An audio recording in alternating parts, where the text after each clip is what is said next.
ఈరోజు ఈ హాస్పిటల్లో ఉన్న పేషెంట్ అందరినీ కూడా మీరంతా కూడా చూశారు. ఒక్క పేషెంట్ కాదు, ఇద్దరు పేషెంట్లు కాదు, ఈరోజు హాస్పిటల్లో ఉన్న పేషెంట్లు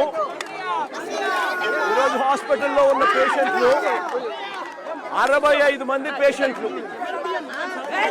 65 మంది పేషెంట్లు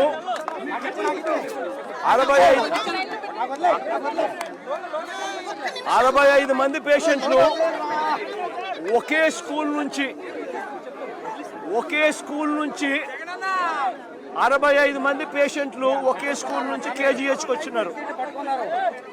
కేజీహెచ్ అంటే 200 కిలోమీటర్ల దూరం నుంచి కురుపం నుంచి కేజీహెచ్కి వచ్చినారు అని అంటే కేసెస్ ఎంత సీరియస్గా ఉంటే తప్ప అక్కడ నుంచి 200 కిలోమీటర్లు ప్రయాణం చేసి విశాఖపట్నం కేజీహెచ్కి తీసుకొని వస్తారు. 65 కేసులు, 65 మంది పిల్లలు, అంత చిన్న పిల్లలు, 5వ తరగతి పిల్లలు, 6వ తరగతి పిల్లలు, 7వ తరగతి పిల్లలు, చిన్న పిల్లలు 65 మంది జాండీస్ వచ్చి ఇక్కడ చేరారు. 65 మంది పిల్లలు ఒకే స్కూల్ నుంచి అని అంటే అక్కడికి వెళ్ళి పిల్లల్ని అడిగిన, ఆ పిల్లల తల్లిదండ్రులను అడిగిన ప్రతి ఒక్కరూ చెప్పేది ఏమిటి అని అంటే నీళ్లు బాగలేవు. డాక్టర్లు చెప్పే మాట 65 మంది ఒకే స్కూల్ నుంచి పరిస్థితి ఎందుకు వచ్చింది అని అంటే డాక్టర్లు చెప్పే మాట వాటర్ కంటామినేషన్. వాటర్ కంటామినేషన్ అంటే ఏంది అంటే నీళ్లు బాగలేవని. ఆడ మినరల్ వాటర్ ప్లాంట్ పనిచేస్తూ ఉంటే వాటర్ కంటామినేషన్ ఎందుకు అవుతుంది?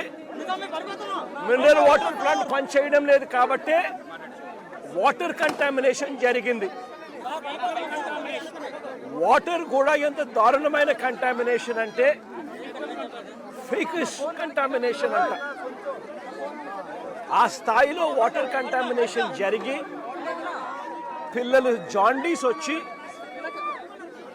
170 మంది జాండీస్ వచ్చిన పరిస్థితి వస్తే స్కూల్ నుంచి ఇక్కడికి వచ్చిన మంత్రులు కానీ ఇక్కడికి వచ్చిన ప్రభుత్వ పెద్దలు కానీ దీన్ని కవరప్ చేయాలని చూస్తున్నారు తప్ప సొల్యూషన్ ఎత్తుకాలి, సొల్యూషన్ చూపాలని చూడడం లేదు. ప్రతి పాపకు ఇక్కడికి వచ్చిన ప్రతి పిల్లాడు, ప్రతి పాప, 2 పిల్లలు చనిపోయినారు. చనిపోయిన ప్రతి పాపకు 25 లక్షల రూపాయలు కాంపన్సేషన్ కనీసం ఇవ్వాలి. ఈ తల్లి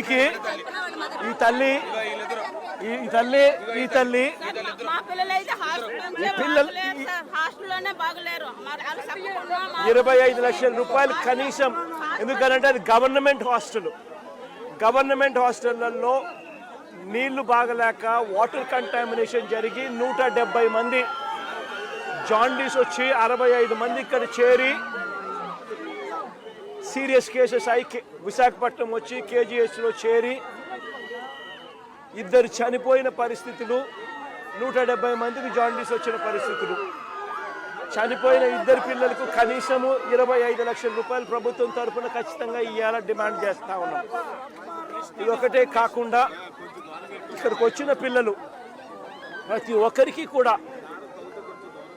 గవర్నమెంట్ రెస్పాన్సిబిలిటీ తీసుకొని 170 మంది పిల్లలకు తలా 1 లక్ష రూపాయలు వాళ్లకు ఇచ్చి మినరల్ వాటర్ ప్లాంట్ వెంటనే రీస్టోర్ చేసి రిపేర్ చేయించి వెంటనే అక్కడ బాత్రూములు శానిటేషన్ మీద ధ్యాస పెట్టి గవర్నమెంట్ తప్పు చేసిందని ఒప్పుకొని ఈ తప్పిదాలకు ప్రాయశ్చిత్తం చేసుకుంటే కనీసం దేవుడన్న కొద్దో గొప్ప క్షమిస్తాడేమో. లేకపోతే దేవుడు కూడా క్షమించే పరిస్థితి కూడా ఉండదు. వైఎస్ఆర్సీపీ ఈ పిల్లలందరి తరఫున మెడికో లీగల్ కేసు ఇది. This is a medico legal case. Medico legal case. ST పిల్లలను, ట్రైబల్ పిల్లలను పట్టించుకునే నాతుడు లేని, పట్టించుకునే పరిస్థితే లేని ప్రభుత్వం ఇది. కాబట్టి ఖచ్చితంగా దీని మీద వీళ్లకు డ్యూ కాంపన్సేషన్ ఇప్పించే కార్యక్రమంలో భాగంగా అవసరమైతే వైఎస్ఆర్సీపీ వీళ్ళందరి తరఫున కోర్టు ద్వారా కూడా తడుతుంది, కాంపన్సేషన్ ఇప్పించే కార్యక్రమం చేస్తుంది. గవర్నమెంట్ కూడా ఖచ్చితంగా కన్ను తెరవాలి. దీన్ని కప్పిపుచ్చే కార్యక్రమం చేసే కార్యక్రమం ఏదైతే ఉందో, హోమ్ మినిస్టర్ ఇక్కడికి వచ్చి వాటర్ కంటామినేషన్ కాదు అని చెప్తుంది. నాకు ఆశ్చర్యంగా ఉంది, అసలు జాండీస్ ఎందుకు వస్తుందో ఆమెకు తెలుసా అని. జాండీస్ వస్తుందనంటే అది వాటర్ కంటామినేషన్ వల్లే జాండీస్ వస్తాయి. ఒకరు కాదు, ఇద్దరు కాదు, ఒకే స్కూల్ నుంచి 170 మంది వచ్చినారు. 65 మంది ఒకే స్కూల్ నుంచి ఇక్కడే జాయిన్ అయినారు, ఇదే హాస్పిటల్లోనే.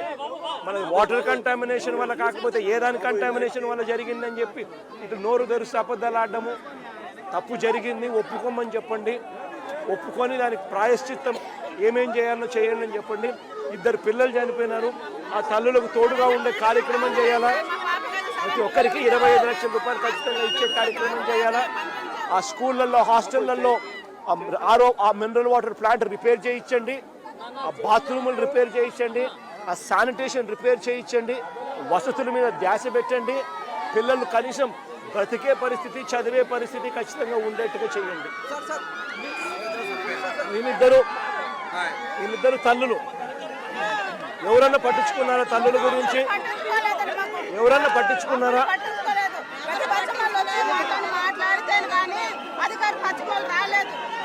మా పాప అయితే ఎంత కష్టపడ్డాను, వైజాగ్ వరకు తీసుకొచ్చాను, సరైన ట్రీట్మెంట్ మా పాపకు అందలేదు. హాస్పిటల్ అన్ని రోజుల నుంచి బాగలేదు, అది మాకు చెప్పకుండా హాస్పిటల్ దాచారు. అప్పుడు హాస్పిటల్ నుంచి పార్వతీపురం నుంచి విజయనగరం, వైజాగ్ వరకు తీసుకొచ్చాను, కానీ నా పిల్లకి ఎవరు బతికించలేదు, సరైన ట్రీట్మెంట్ చేయలేదు, ఐసీలో పెట్టలేదు, ఆక్సిజన్ పెట్టలేదు. నా పాపకు అయితే నేనే పెట్టలేదు, సరైన ట్రీట్మెంట్ లేదు. సార్ అంత కాదు, మాకు ఎంత కష్టం వచ్చింది, మా కష్టం పట్టించుకోకపోతే. ఇదే పార్వతీపురంలో ఆ హాస్పిటల్ ఆపకుండా, ఆ కన్స్ట్రక్షన్ యాక్టివిటీ ఆపకుండా కట్టేసి ఉండింటే ఆ హాస్పిటల్ ఈ పాటికి వీళ్ళందరినీ కూడా కాపాడేది. 200 కిలోమీటర్లు అంత దూరం నుంచి ఇక్కడికి రావాల్సిన అవసరం లేకుండా అక్కడే మెడికల్ కాలేజ్ ద్వారా వీళ్ళందరి ప్రాణాలు కూడా బాగుపడేటివి. ఓ పక్క అది నాశనం చేస్తూ ఉన్నారు, ఓ పక్క వీళ్ళ ప్రాణాలతో చెలగాటలు ఆడుతున్నారు. పైగా తప్పుడు మాటలు, అబద్ధాలతో చెప్పి అసలు నీళ్ళ కంటామినేషన్ లేదు అని అబద్ధాలు చెప్పుకుంటూ మళ్ళీ దాని గురించి దుష్ప్రచారాలు చేయడము. సిగ్గుండాల రొంతన్నా కానీ 65 మంది పిల్లలు ఒకే చోటుకి ఇదే హాస్పిటల్లోకి వచ్చినారు. 170 మంది పిల్లలకు కంటామినేషన్తో జాండీస్ వచ్చినాయి. ఇంతకన్నా ఇంకా నిదర్శనం ఏం కావాలి, ఆధారాలు ఏం కావాలి? మా వైఎస్ఆర్సీపీ పార్టీ పార్టీ తరపు నుంచి వీళ్ళిద్దరికీ కూడా తలా 5 లక్షల రూపాయలు చెక్ ఇప్పించే కార్యక్రమం తీసుకోండి. వాళ్ళందరికీ కూడా అన్ని రకాలుగా పార్టీ తరపు నుంచి మిగతా పిల్లలందరికీ కూడా తోడుగా ఉండే కార్యక్రమాలు ఖచ్చితంగా చూసుకోండి. ప్రభుత్వం తరపు నుంచి కూడా మెడికో లీగల్ కేసు కింద సూ చేసే దానికోసం శ్రీరామును ఒకసారి శ్రీరాముని పిక్చర్లోకి తీసుకొచ్చే కార్యక్రమం చేయండి.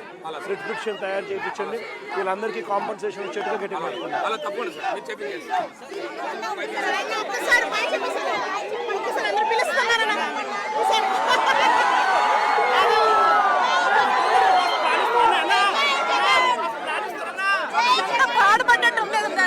మనమే ఈ ట్రీస్ అన్ని పెట్టించాం.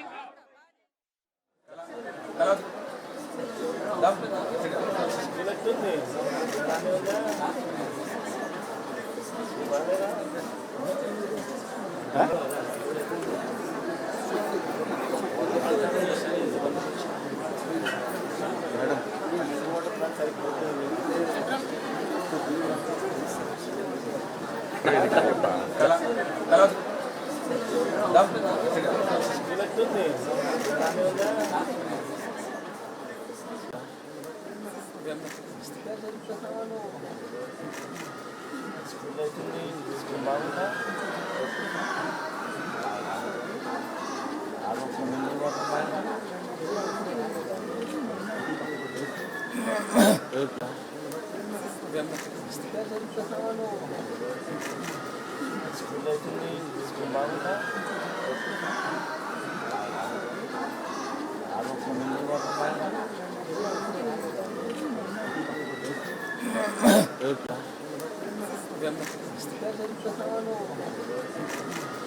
స్కూల్ అవుతుంది, స్కూల్ బాగుందా?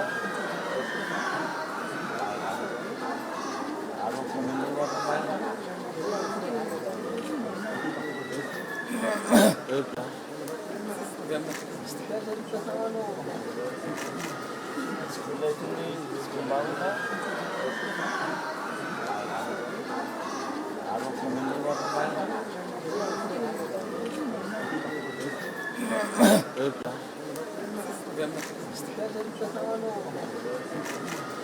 స్కూల్ అవుతుంది, స్కూల్ బాగుందా?